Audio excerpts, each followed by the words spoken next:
continuamos con esta visita tan importante. Se encuentra con nosotros Jorge Elguegren, él es director de la Escuela de Economía y Gestión Ambiental de la Universidad Antonio Ruiz de Montoya. ¿Por qué?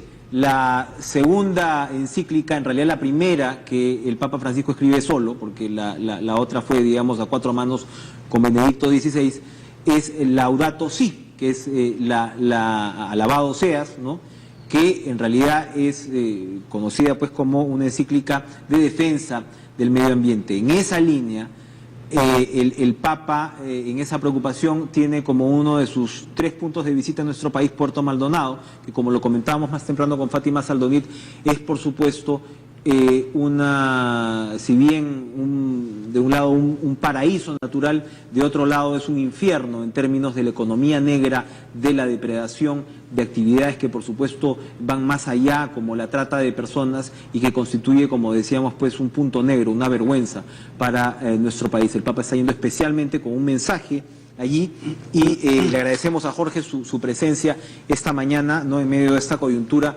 tan importante. ¿Qué significa la visita del Papa a Puerto Maldonado desde su perspectiva? Bueno, sin duda el Papa, aconsejado por sus asesores, tuvo que elegir ciudades que visitar. El norte, que fue azotado por el fenómeno del Niño el año pasado, inicios del año pasado, y un centro biológico de importancia mundial, como Madre de Dios, que a la vez se ve afectado por tantas presiones sobre su vasta riqueza natural, ¿no?, que, como acaba de decir usted, también tiene implicancias y ramificaciones que van más allá de lo meramente ambiental, que tiene que ver con lo humano, con lo social, con principios éticos, con impactos sobre la economía local o nacional, y hasta impactos sobre convenios internacionales que tenemos, como el Tratado de Libre Comercio con los Estados Unidos. Si nosotros no hacemos bien nuestra tarea en términos ambientales y forestales, y ya lo hemos visto en este último caso en el tema forestal, el Tratado de Libre Comercio del ATP con los Estados Unidos va a estar en peligro. Sí. A pesar de Donald Trump. Bueno, incluso a pesar de Donald Trump. A pesar de quien esté, porque ahí son bastante institucionalizados en ese país, ¿no? Sí.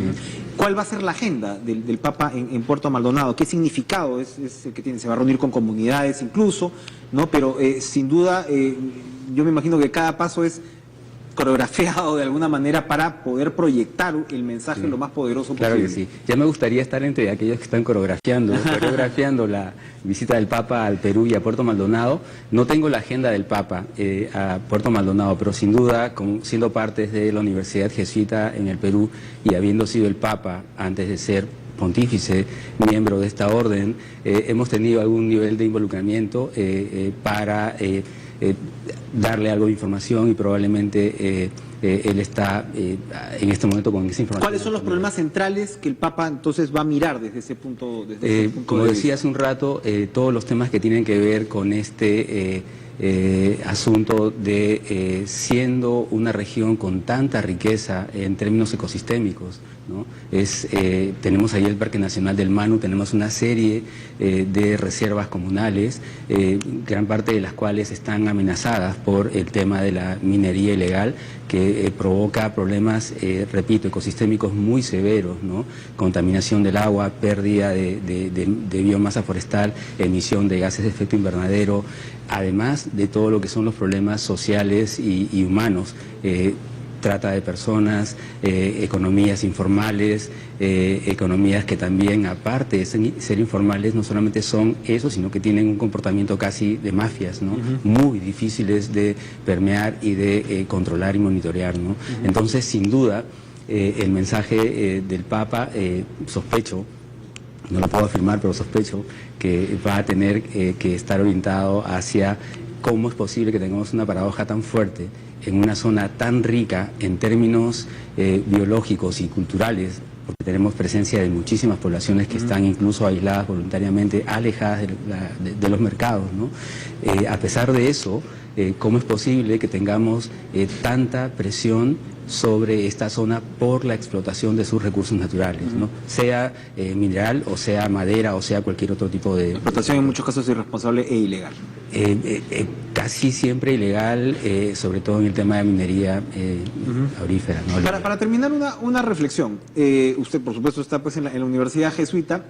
Esta encíclica fue, digamos, recibida pues como una novedad portentosa, venida, ¿no?, desde la máxima autoridad de la Iglesia Católica, que de repente en muchas ocasiones no se había preocupado, ¿no?, excesivamente por el tema del ambiente y además por el tema de la crítica al consumismo, ¿no?, que es sumamente severa, ¿no?, en la encíclica.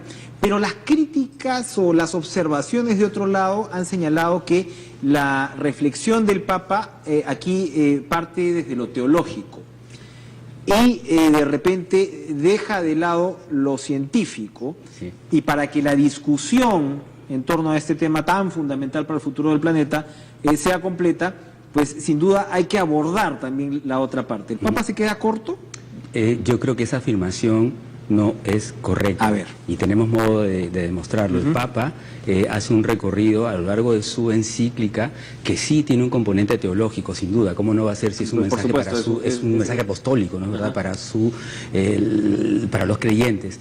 Sin embargo, él se dedica a lo teológico, o sea, a ver el conocimiento bíblico y la tradición cristiana desde un punto de vista racional solamente en el capítulo 2, el primer capítulo de la encíclica. El primer capítulo es un capítulo en el que él recoge el estado del conocimiento científico al punto en el que estaba en junio o en mayo de 2015 cuando se publica la encíclica, y él se rodea, él ha tenido una serie de talleres, seminarios en los que se han abordado los problemas que después fueron tocados en la encíclica, como contaminación, agua, basura, cambio climático, etcétera. Y todos los problemas socioeconómicos de los hombres y las mujeres de ciencia más importantes del mundo. En el caso del cambio climático, él estuvo asesorado nada menos que por el director del Potsdam Institute, del Instituto de Potsdam para el Cambio Climático, ¿no?, que es una de las eminencias en este tema, un doctor en física teórica y uno de los más importantes científicos en el tema de cambio climático, uno de los que lidera la ciencia del cambio climático en el mundo. Y en los temas socioeconómicos estuvo asesorado nada menos que por el doctor Jeffrey Sachs, que es uno de los economistas más importantes del mundo, que estuvo además con nosotros en nuestra universidad, de la cual es el profesor honorario, hace algunos años, poco antes de que se publicara la encíclica. Entonces, esa no es una crítica que yo creo se puede sostener firmemente, porque el Papa justamente en el primer capítulo de su encíclica lo que hace es recoger los conocimientos más avanzados en ese momento sobre el tema de cambio climático. No es su preocupación por el cambio climático, entonces no es un acto de fe, definitivamente. No es solamente un acto de fe. Eso, porque él combina la ciencia con la teología. Eso es también algo novedoso, ¿no? Es lo más novedoso. Es casi revolucionario. Yo creo que es en un papado, sin duda. Sí, es la primera vez que desde la Iglesia el tema ambiental y ecológico tiene tanta importancia, se le da tal magnitud que se hace una encíclica, además rodeada no solamente de conocimiento teológico, sino también del enfoque científico más robusto. Un rápido comentario, porque nos tenemos que ir a propósito de los últimos fenómenos que estamos viendo ahora. ¿Qué le diría, por ejemplo, a los escépticos que dicen, el propio presidente de Estados Unidos que dice, no, que la ola de frío en ese país confirma, no, que el cambio climático, mientras tanto, claro, fríen huevos en Australia en la calle, ¿no? Y que por tomarlo por el lado humorístico, es una tragedia en realidad la que se está viendo en muchos puntos del mundo.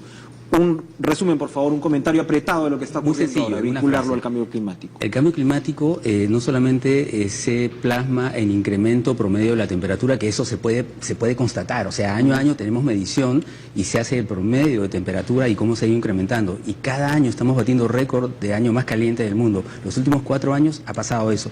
Sin embargo, además de, repito, de incremento promedio de la temperatura, lo que se observa también es cambio en los patrones de temperatura, vientos y precipitación, o sea, lluvia.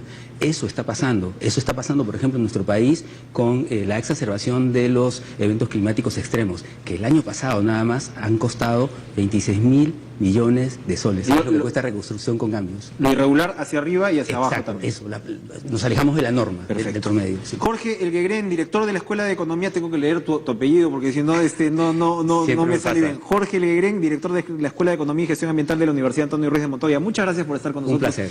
Nos hemos dedicado pues estos días a analizar la visita del Papa desde todas las perspectivas, y una de las más interesantes, sin duda, es esta del Laudato Si y su decisión de visitar Puerto Maldonado. Vamos a contarles ahora que más de 6.000 sirios